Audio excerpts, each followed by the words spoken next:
Cek, bisa dengar suara saya nggak?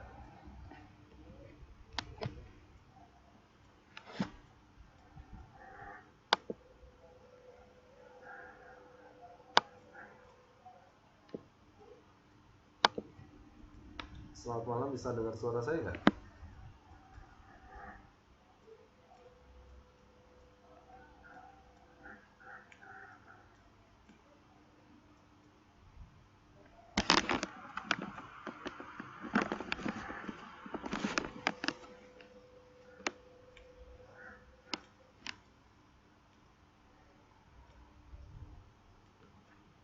Oke, kita akan mulai beberapa saat lagi ya.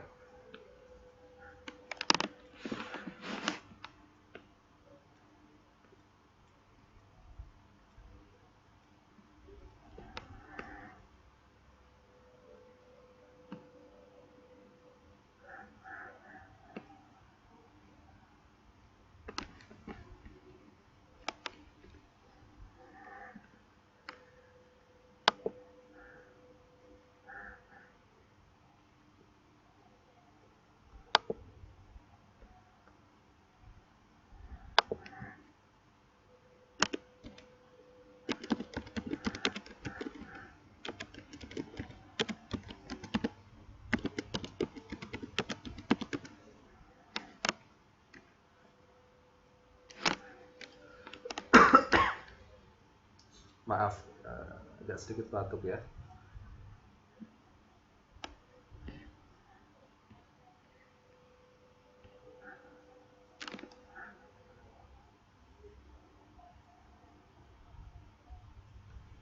Oke, teman-teman sekalian, saya mulai. Assalamualaikum warahmatullahi wabarakatuh. Selamat malam, rekan-rekan sekalian. Selamat berjumpa lagi dengan saya di kelas IPS. Kurang lebih 2 jam ke depan atau 80 menit kita akan belajar IPS bersama-sama. Tapi perlu saya sampaikan, pada malam hari ini kita sudah memasuki pertemuan yang ke-9. Jadi itu artinya bahwa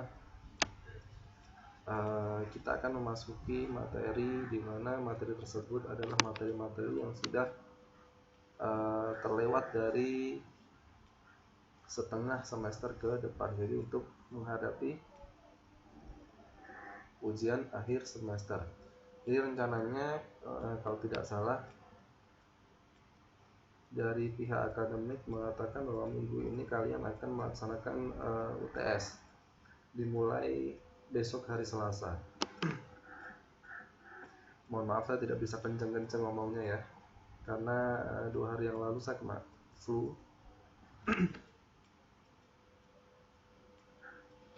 Jadi agak sedikit sakit.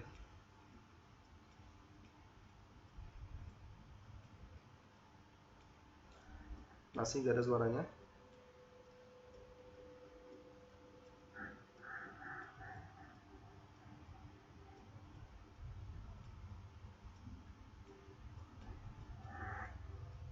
Kemarin baru diperiksakan.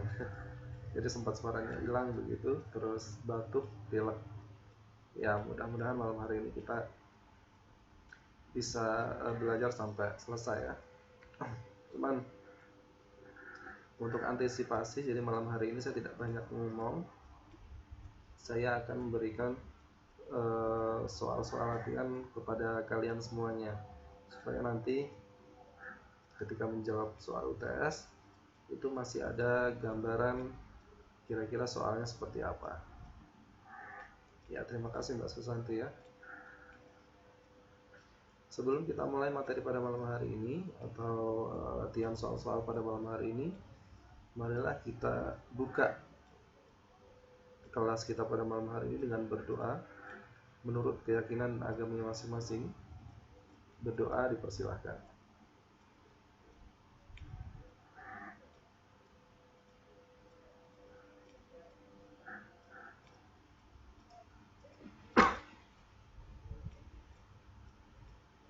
Berdoa selesai? Ya, mudah-mudahan dengan dibukanya doa tadi, materi pada malam hari ini bisa berjalan dengan lancar tanpa halangan suatu apapun, dan teman-teman sekalian juga dapat menyerap apa yang akan kita pelajari pada malam hari ini dengan mudah. Oke, seperti yang tadi sudah saya katakan bahwa malam hari ini saya tidak akan menjelaskan terlalu banyak sebuah materi. Jadi malam hari ini kita akan belajar soal-soal yang kemarin saya sudah buat dalam menghadapi UTS. Cuman soalnya beda ya. Ya teman-teman sekalian ada gambaran kira-kira soal dalam UTS nanti seperti apa, dan teman-teman sekalian bisa menjawab dengan benar. Yang saya perlu butuhkan di sini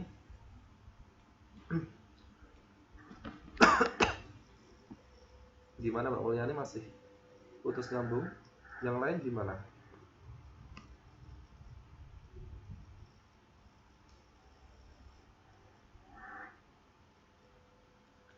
Ini ada salah satu dari teman kalian yang tidak bisa dengar suara saya.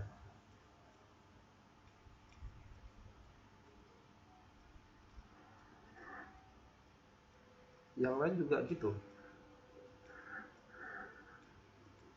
Loh?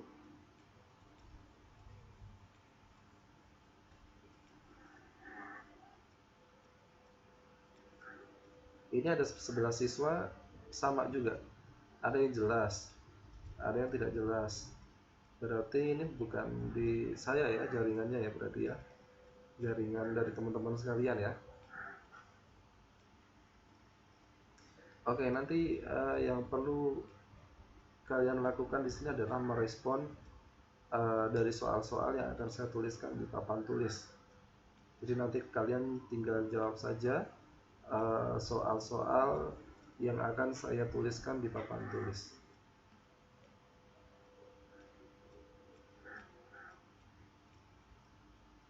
Kita mulai ya.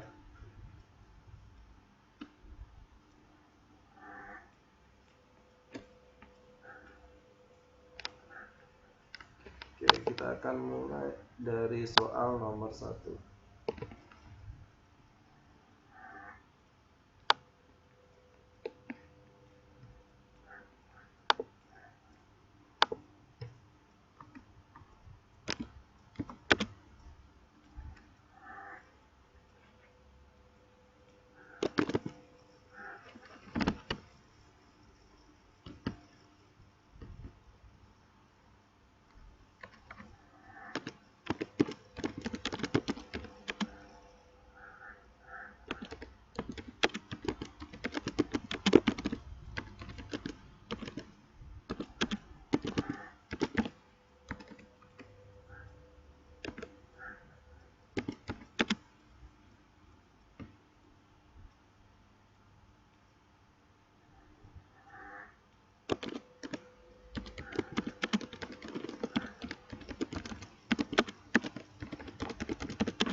Oke, kita mulai dari nomor 1.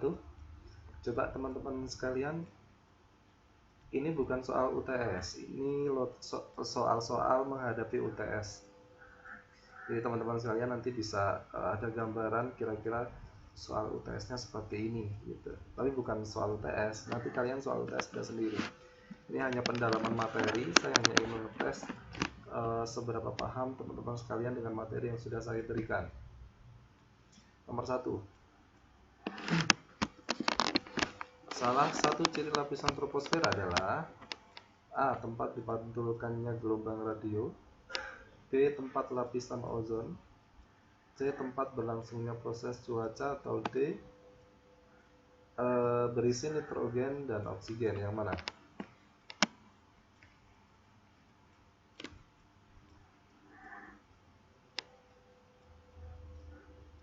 Lapisan troposfer.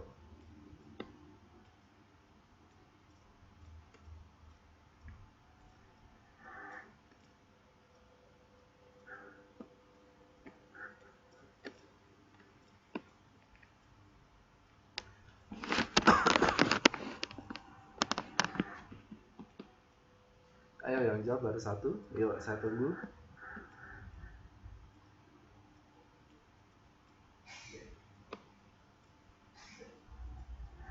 Oke, Mbak Mulyani menjawab C.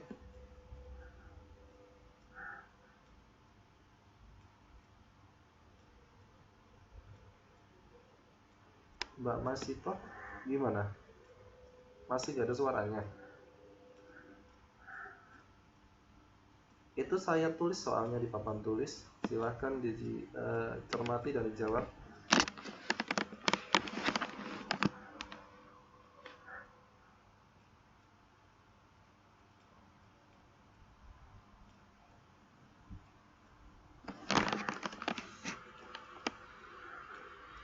Abidah menjawab tempat berlangsungnya proses cuaca. Yang lain?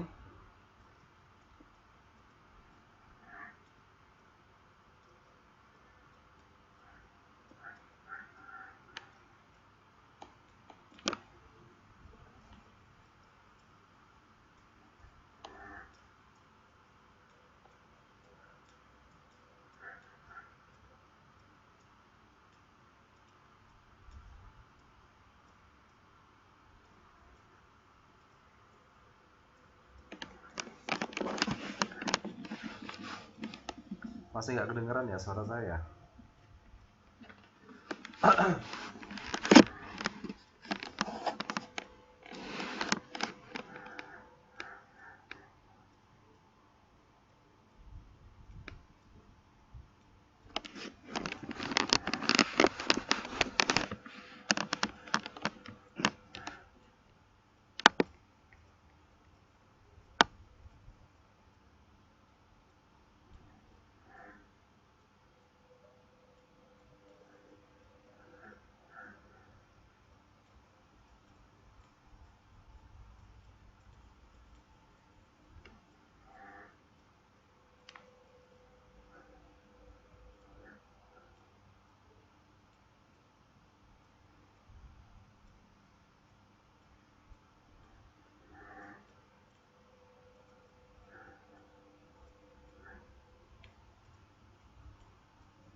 Ada yang nggak sinyalnya? Ada tinggal di mana, Mbak? Di Taichung atau di mana? Masa di Taipei nggak ada sinyal?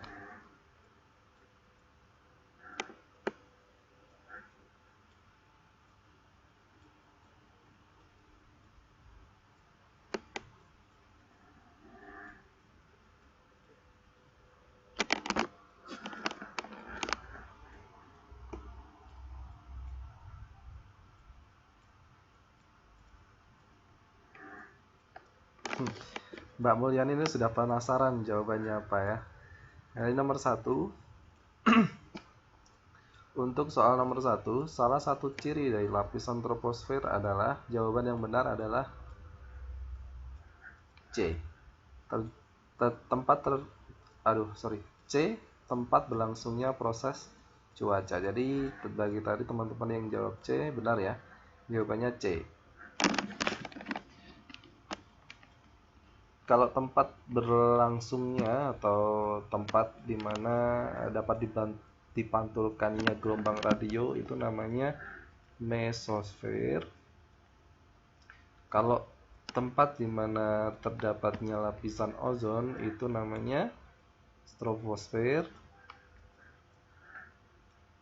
kalau berisi nitrogen dan oksigen, semua lapisan atmosfer itu berisi nitrogen, oksigen, dan gas-gas lainnya.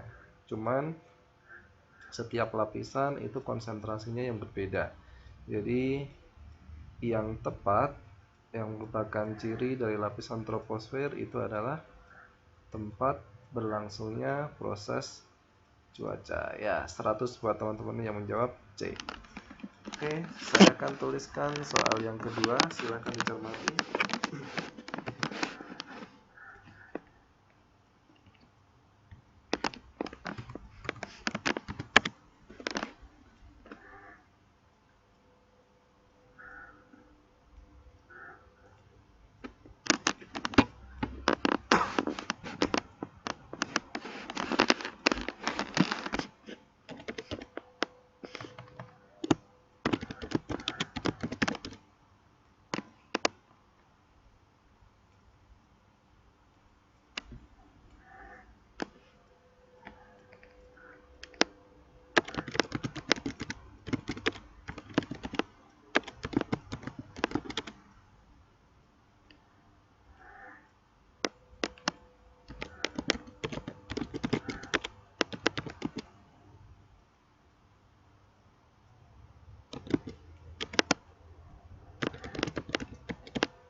Soal nomor 2.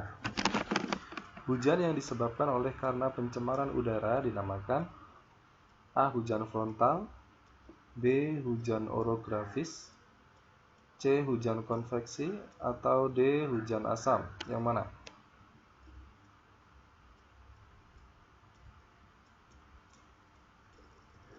Iya, nggak apa-apa Mulyani, kalau misalnya lagi ada kerja bisa ditinggal.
Ada yang belum jawab?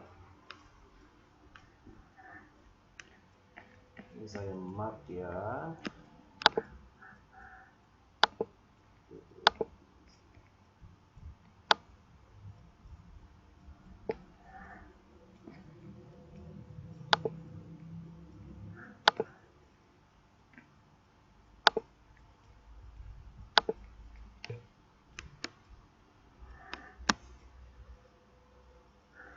Oke, hujan yang disebabkan oleh karena pencemaran udara dinamakan, ya benar sekali ya, namanya adalah hujan asam.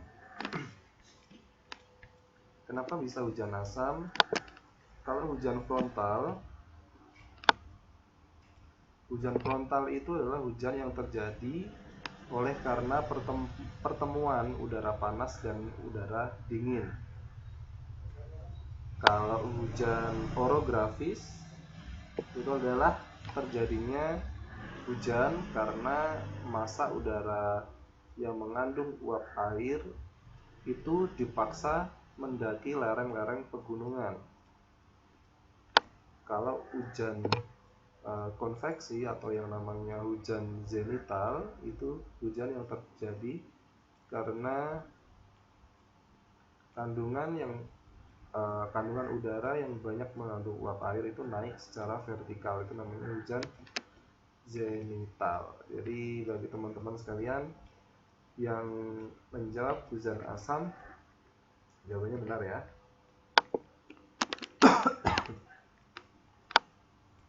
Oke, jawabannya adalah hujan asam.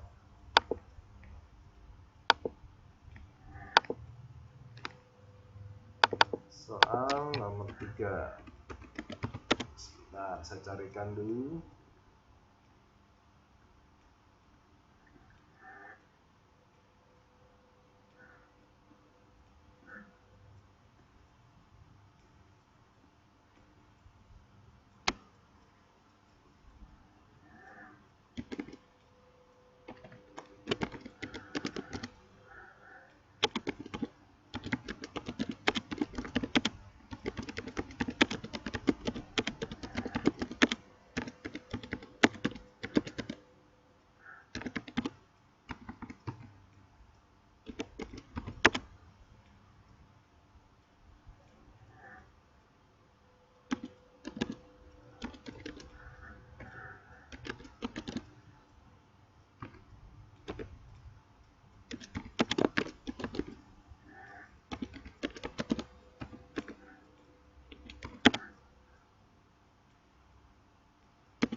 Lapisan atmosfer yang paling dekat dengan bumi disebut termosfer, stratosfer, troposfer, atau eksosfer.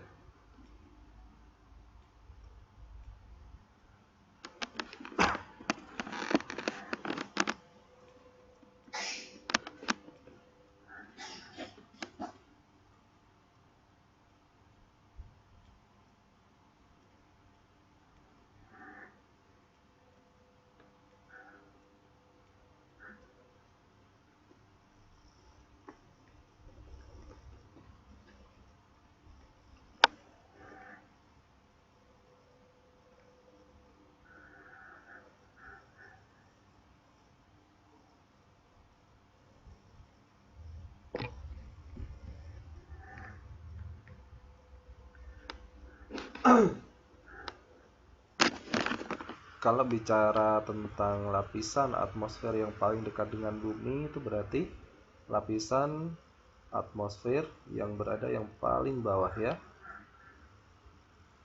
yang paling awal dihitung.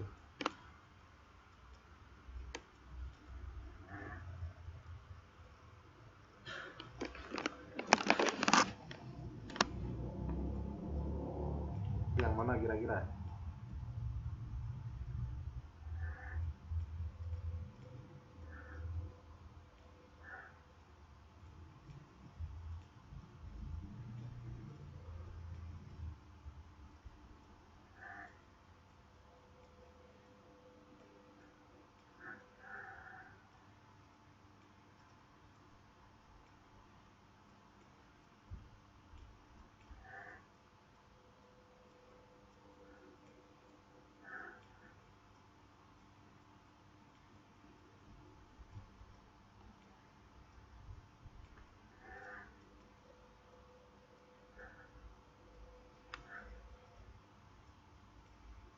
Jawaban yang benar untuk soal nomor 3 tentang lapisan atmosfer yang paling dekat dengan bumi adalah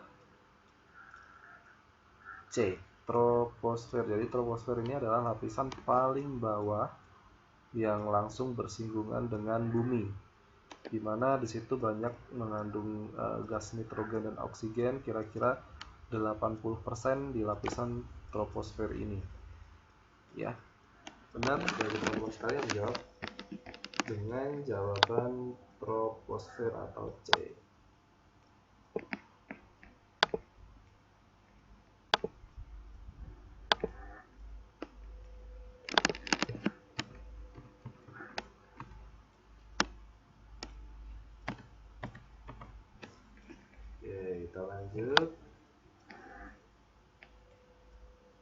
Ya, betul sekali Mbak Rini. Ya, troposfer merupakan lapisan atmosfer yang paling rendah atau yang paling dekat dengan bumi.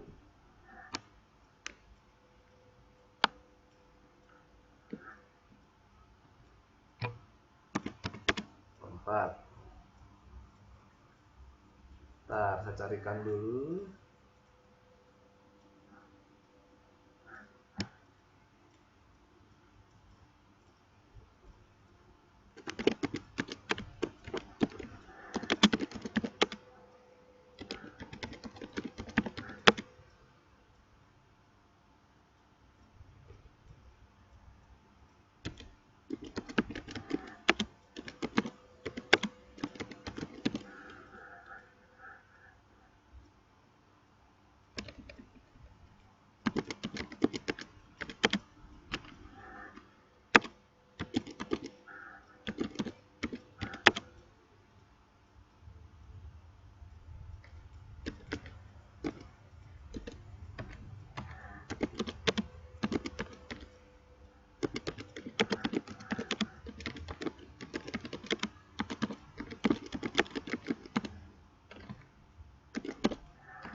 Silakan dijawab nomor 4. Gas ozon yang melindungi mata manusia dari sinar radiasi matahari. Sinar radiasi yang dimaksud terutama sinar apa? Jadi gas ozon itu kan bisa digunakan atau bisa berfungsi sebagai pelindung dari sengatan sinar matahari atau bahaya radiasi sinar matahari, terutama yang mana?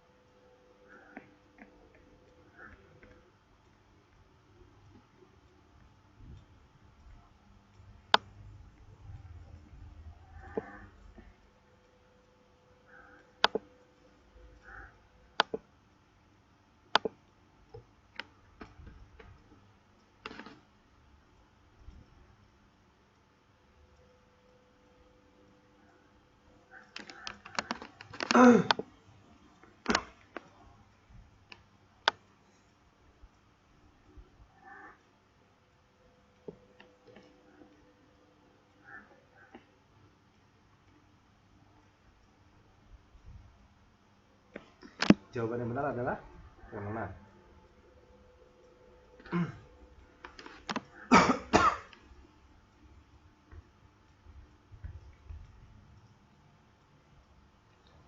Aduh, kalau saya disuruh ngomong banyak-banyak tuh lama-lama tenggorokan saya gatal.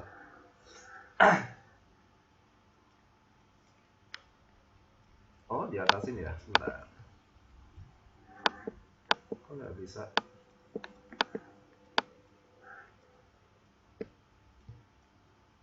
Begini?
Jawaban yang benar untuk nomor 4. Jawaban yang benar untuk nomor 4. Gas ozon yang melindungi manusia dari radiasi sinar matahari, terutama radiasi.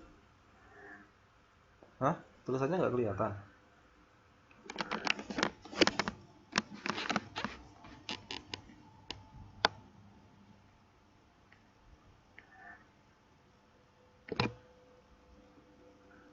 Sekarang gimana?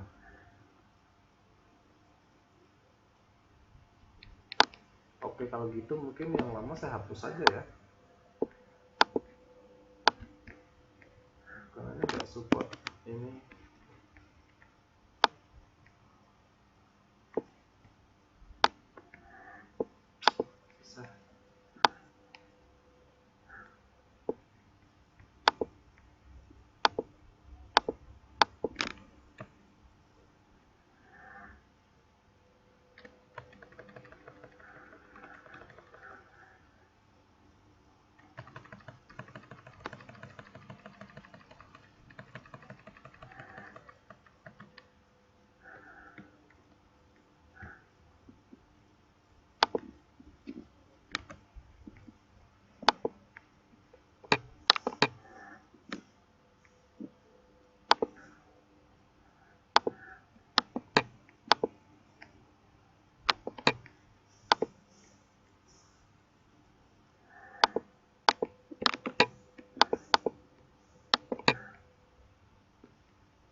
Sudah kelihatan ya?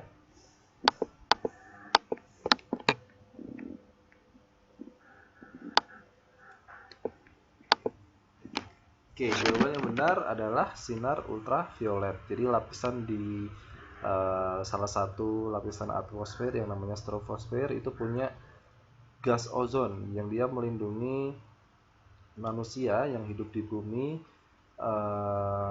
dari sinar radiasi sinar matahari, terutama adalah sinar UV atau yang disebut dengan sinar ultraviolet yang sangat membahayakan kulit manusia, terutama bisa mengakibatkan kulit terbakar, kanker kulit, penyakit kulit yang lainnya. Itu sangat berbahaya. Jadi gas ozon ini adalah gas yang sangat bermanfaat untuk kehidupan manusia. Oke, kita lanjutkan lagi.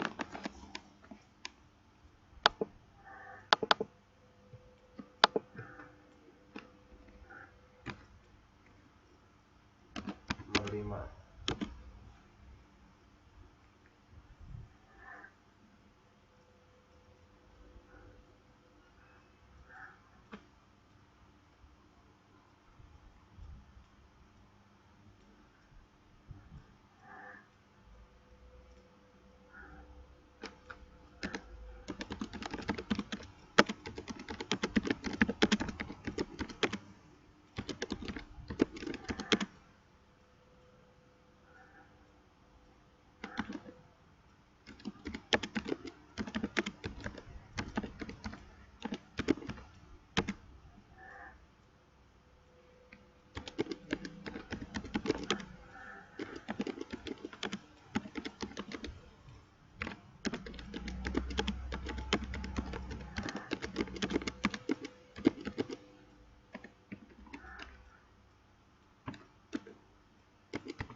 Oke, kita sudah masuk materi yang kedua, yaitu masuknya agama dan kebudayaan Hindu dan Buddha di Indonesia.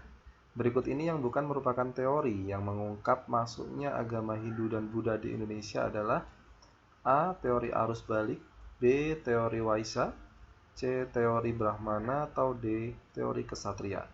Ayo, yang mana? Jangan sampai ini ya, jangan sampai ketukar.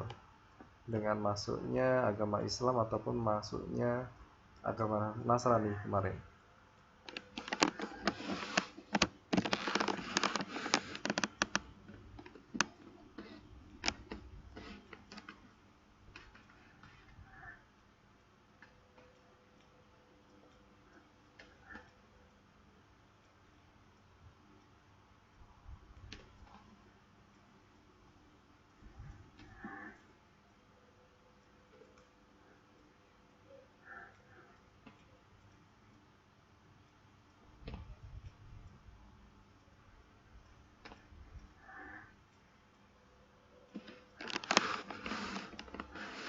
Kira-kira yang mana? Yuk, jangan sampai keliru.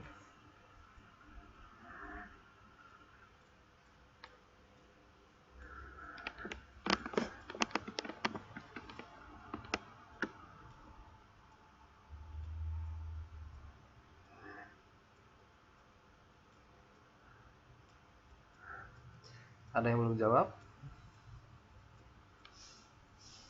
Apakah A. teori arus balik, atau B. teori Waisa, atau C. teori Brahmana, atau D. teori Ksatria?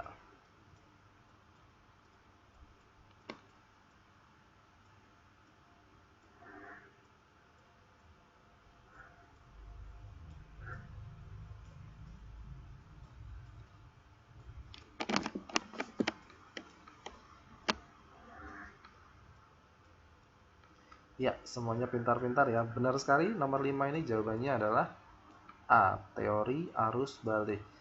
Karena teori-teori yang mengungkap bahwa masuknya agama Hindu dan Buddha di Indonesia itu adalah teori Waisa, teori Brahmana, dan teori Ksatria, yang bukan merupakan teori yang mengungkap masuknya agama Hindu dan Buddha di Indonesia. Itu adalah teori arus balik, karena teori arus balik ini adalah salah satu teori yang mengungkap atau yang menjadi bukti masuknya agama Islam di Indonesia.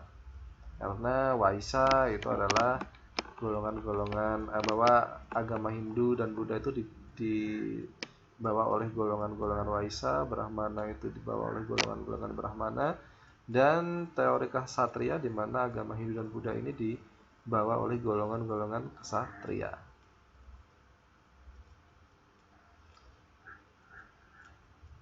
Mbak Yuliana yang ini ya, yang cermat bacanya ya. Ini yang bukan merupakan teori ya.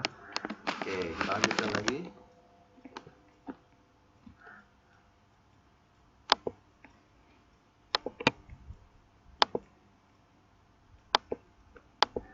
Saya hapus saja ya.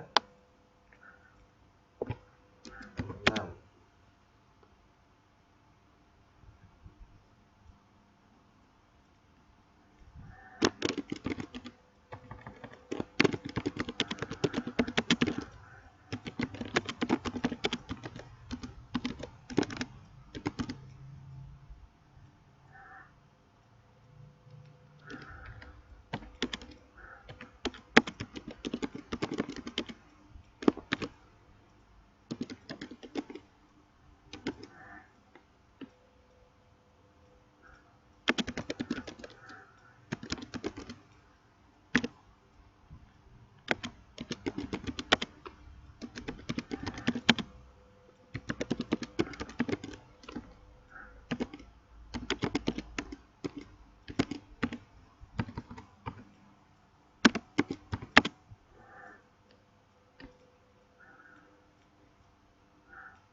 Oke, nomor 6, salah satu faktor yang menyebabkan kerajaan Sriwijaya berkembang dalam bidang perdagangan adalah A. Banyaknya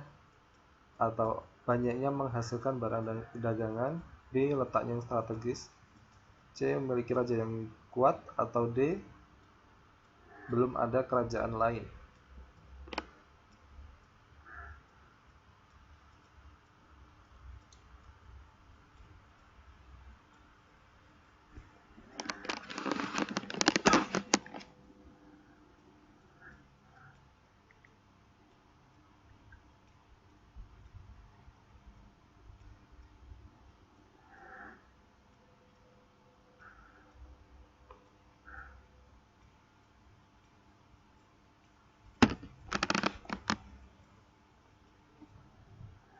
Saya sambil tulis nomor 7 ya.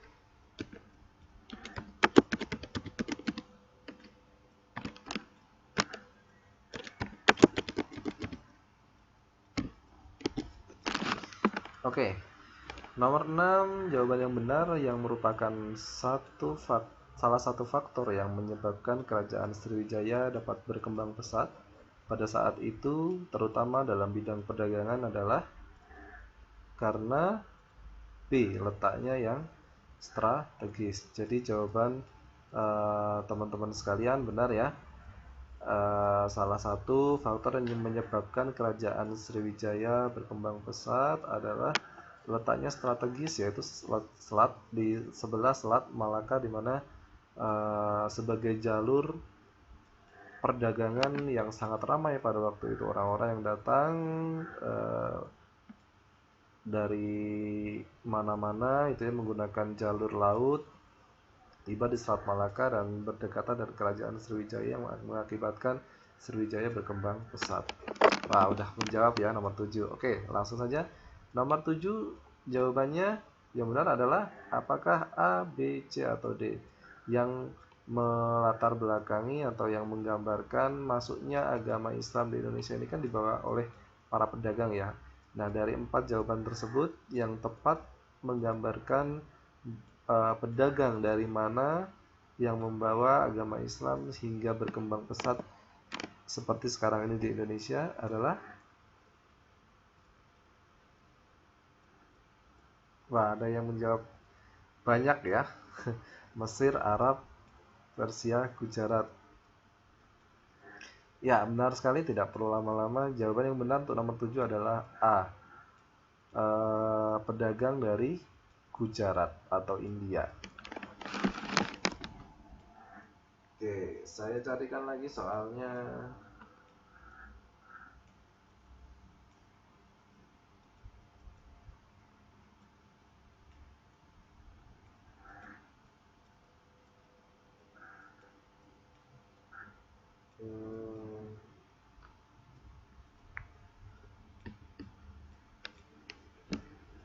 Ini mungkin soal terakhir ya.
Ya, soal terakhir nomor 8 ya.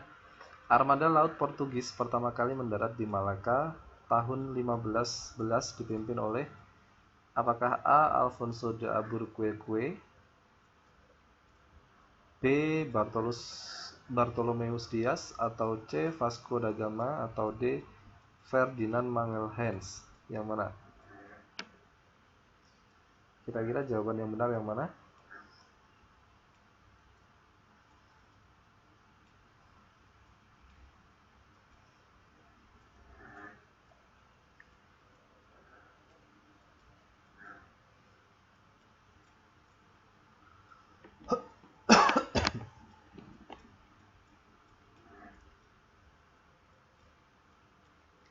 Dulu ada armada laut Portugis, ada armada laut Spanyol datang ke Selat Malaka ya, berbeda tahunnya dan juga tentu saja berbeda dengan pimpinannya. Nah, jangan sampai salah, tolong dicermati. Semua ada 3 pimpinan di sini yang mereka merupakan pimpinan dari armada laut. Tapi yang saya tanyakan di sini adalah armada laut Portugis yang mendarat pertama kali di Selat Malaka pada tahun 1511. Ini kira-kira dipimpin oleh siapa?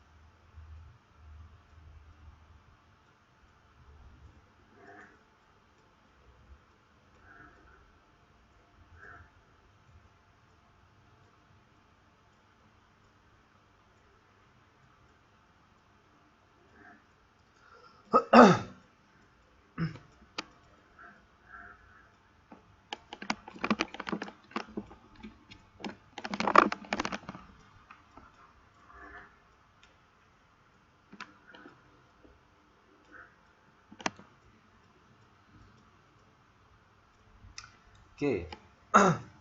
Untuk jawaban nomor 8, armada laut Portugis atau nama dari armada laut Portugis yang pertama kali mendarat di Selat Malaka pada tahun 1511 itu dipimpin oleh seorang jenderal laut yang namanya Alfonso de Albuquerque. Ya, benar ya teman-teman sekalian. Jawaban yang benar adalah A. Alfonso de Albuquerque.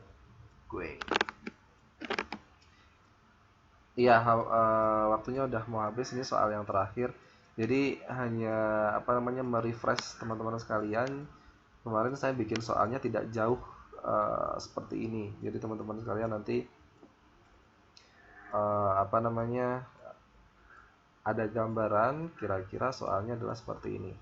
Kemarin saya bikin soal itu ada 20 soal yang menyangkut 4 bab yang sudah kita bahas. Yang pertama adalah bab atmosfer dan hidrosfer, kemudian dilanjutkan bab masuknya agama Hindu dan Buddha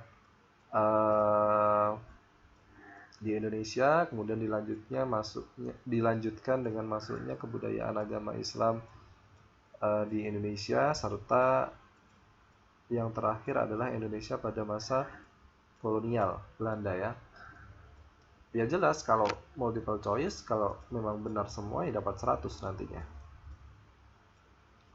Begitu ya teman-teman sekalian, insya Allah akan dimulai besok UTS-nya.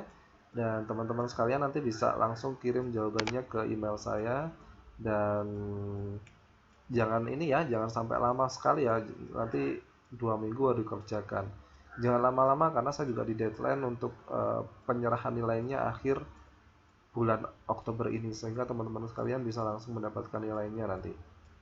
Dan akan juga saya informasikan di pertemuan yang akan datang ya. Jadi nanti siapa yang sudah mengumpulkan mengumpulkan jawabannya di email akan juga saya beritahu, sehingga saya juga bisa cross check kira-kira yang belum mengumpulkan jawaban siapa saja, biar nanti tidak ada yang komplain saya kok belum ada nilainya.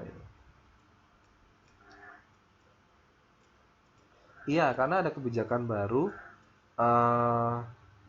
tutor yang mengkoreksi lagi gitu ya, kembali lagi ke sistem yang lama.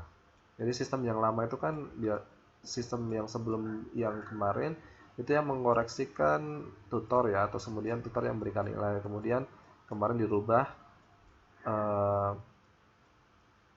apa namanya, sistemnya ke dikirim ke email. Nanti akan ada instruksinya di soal, Mbak. Jadi jangan khawatir nanti gimana ngerjainnya, dikumpul kemana, nanti akan ada instruksinya di soal.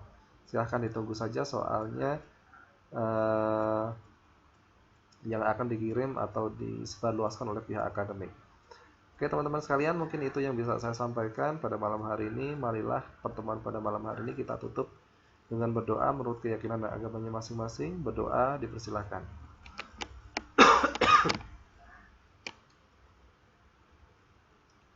Berdoa selesai. Terima kasih atas waktunya untuk malam hari ini. Mohon maaf saya tidak bisa maksimal karena sedang batuk ya. Jadi ngomongnya pun juga agak pelan-pelan karena lehernya, tenggorokan saya gatel. Ya, cepet banget ya. Baik, saya akhiri. Dari saya kurang lebihnya mohon maaf. Semoga kita semua tetap diberikan kesehatan, semangat, spirit, dan kemudahan dalam melakukan berbagai hal. Selamat berjumpa lagi di pertemuan yang akan datang.